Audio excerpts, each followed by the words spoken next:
you. It goes on to say, your inner development can be greatly enhanced at this time. Well, interestingly, for this entire month, I have looked every day with great, great discipline to the whole concept of presence awareness. The fact that there is only one source. And I have to tell you, I might feel like the raggedy-ass brigade at the end of these 30 days of November, but I got it. My understanding is far deeper than it was 30 days ago. Maybe it took the good bump on the head to get me there. I don't know. It's a time when manifesting power and speaking in the open is useless. Now, a couple of close girlfriends have said to me over the course of these past few weeks, why don't you speak up about that?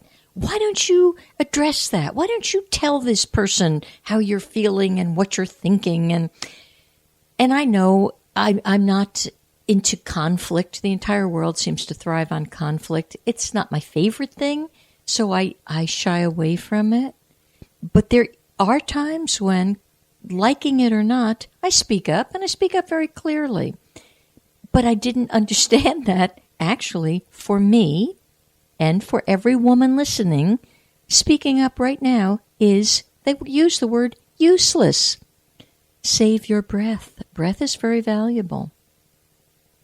Work instead on allowing creative, unconscious tendencies to rise up through your contemplation.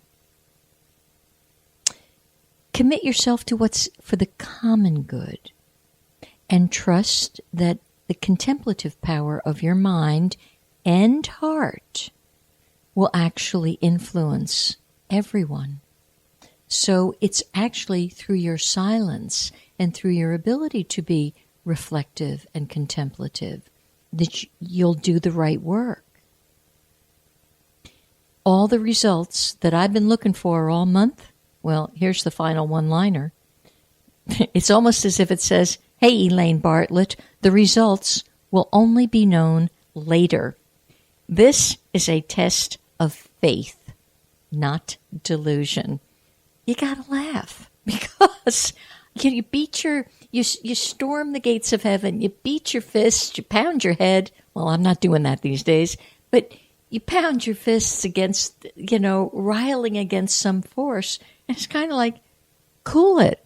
You're not going to know anything right now. Close your mouth. It's a test of faith. I want to know what the test is. I do really well if you tell me this is Algebra 101. I'd like to know that. So I didn't study Swahili instead. For the man, for you gentlemen listening, because the works of this Tiger and Dragon I Ching, one of the reasons I'm very drawn to it is she actually breaks the energy down into yin, which is the female energy, and yang, the male energy. Now, although she labels what I just read for the woman, every man who hears this has yin energy. You can't be born without it. So, okay, little delicate lady, you have 50% yang energy. That's your ability to speak up and take the initiative and be creative. The softer yin receptive energy, that's what's supposed to draw people to you and to healing. So for the yang energy, the male, that creative, take the initiative, forge forward energy, they need to be able to put their arm around their wife and give them a hug and hug their children and touch their feelings and shed a tear now and then. That doesn't take away from the macho. And when the woman stands up and declares who she is and what she needs, that doesn't take away from the yin feminine. So the man had to listen to all the feminine stuff and be part of that. And as I read what is for the man, the woman has to listen and be part of this. So for the man, oppression is a time when willpower can be used beneficially by remaining inwardly calm, while outward circumstances are either, get this, gentlemen, they're either going to be adverse or catastrophic. And I've heard men telling me, there's been 4 deaths this week. This has happened. This is a catastrophe. So the choice is here for the energy. What a predicament.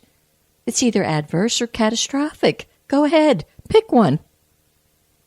Allow your power to become creative inspiration for future use, even though nothing can be beneficially expressed now. So for the gentleman, too, it's kind of cautioning you, save your breath. If you attempt to convince others at this time, you will meet with frustration. You can be a fountain of inspiration at this time, but you're also being held back by people and events around you. And what that generally looks like, if you're a parent, for example, your kids actually can't hear you. Nice try, Dad, but they can't hear you. And the same for the female, the mother at this time. Nice try, Mom, your kids can't hear you. And hardly can your friends.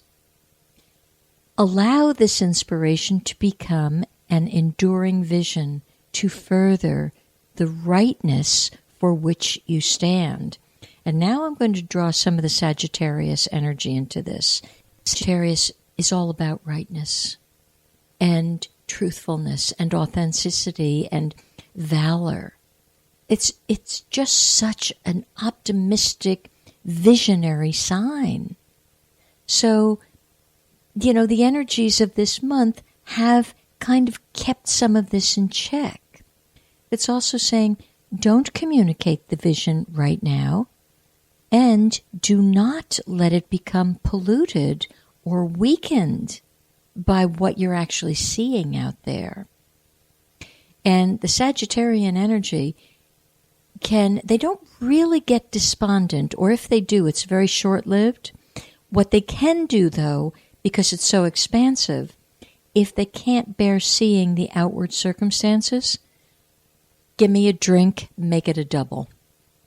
That's where they may go with that, because they're so stymied by the whole sense of negativity that's permeating the world right now.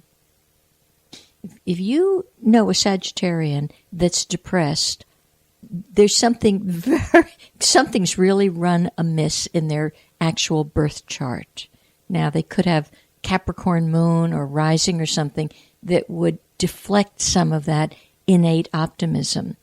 But they're the poster child for it. Contemplation of the new vision that is given at this time will actually help, particularly the Sages. This is why I wish you all knew where your Sagittarian was. It will give you the reserves of energy, which can be used when times are more favorable for open exchanges. So it's coming. It's telling us it's coming. It's getting there. And 2 days from now, we step fully on into December. But the Sag energy has been in place since November 21st, although from what I can feel, at least within myself, and feeling the energies of our country, it doesn't feel to me as if too many people have actually moved full on into it.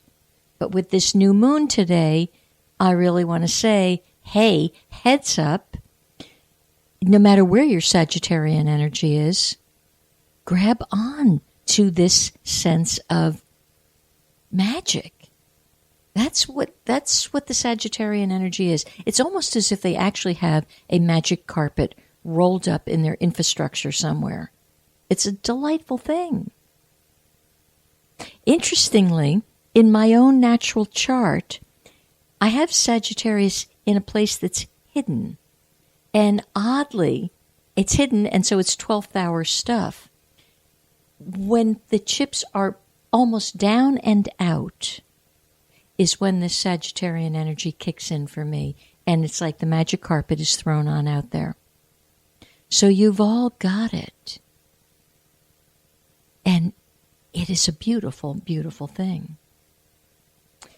I will also give a little heads up here. Your kindness and your gentleness, whether you're a man or a woman, will sometimes be taken advantage of. And what you're supposed to do is maintain your composure and steadiness. And the distress and the adversity will eventually change. So there's lots of good intentions connected with this whole sense of oppression, which when the I Ching showed me this morning, that's what you're dealing with, I kind of didn't know whether to laugh or cry because it was such a mixed bag of relief and understanding. So hopefully for some of you, it brought some understanding. All right, a couple of things about this new moon. You know, new moons are the notoriously divine time to make some new wishes and intentions, and that really has to do with the 3-day window that started at 7:18 a.m.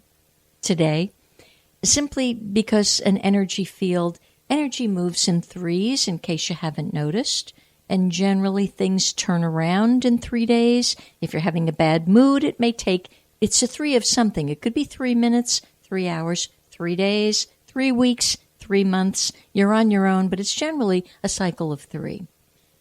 And so, with this, you actually get today to consider the option of getting a journal and go forward with putting your old ideas of lack and separation down. Now, I was told this morning that was a very important thing for me to say on the air. Apparently, who's ever hearing this is they've really cuddled up to ideas of lack and separation. And to you, I say, it's time to expand your awareness of your power and your limitless possibilities. And you have the energy of Sagittarian behind you. So as you release limiting patterns of thought, it's pretty remarkable. You naturally heal. You heal you transform you, and then you actually become a healing and transformative energy center for everyone. Everyone near, far, broad, abroad, it doesn't matter, because that's the expansiveness of this time. It's pretty cool. So whoever you are that's holding on to ideas of lack, and look at, as we're headed into holiday times, whether it's you're celebrating Hanukkah or Christmas or whatever else is celebrated around that time, you got to understand that, yeah, you'll be spending more, perhaps. And I'm going to encourage you, open your heart, be generous. This isn't the time to be a stingy miser. This is the time for you to open your heart and open your mind to the understanding of the boundlessness that's within you. That's why you all have to buy my book when it comes out very shortly. It's coming. And it talks about the boundless, endless supply of abundance that you're carrying around. So it is certainly time now. Let go, face forward, and walk on. You can't have the present the way you want it when you're carrying unpleasant memories of bygone times. It can't work. The energy fields are incongruent. It's pick one or the other.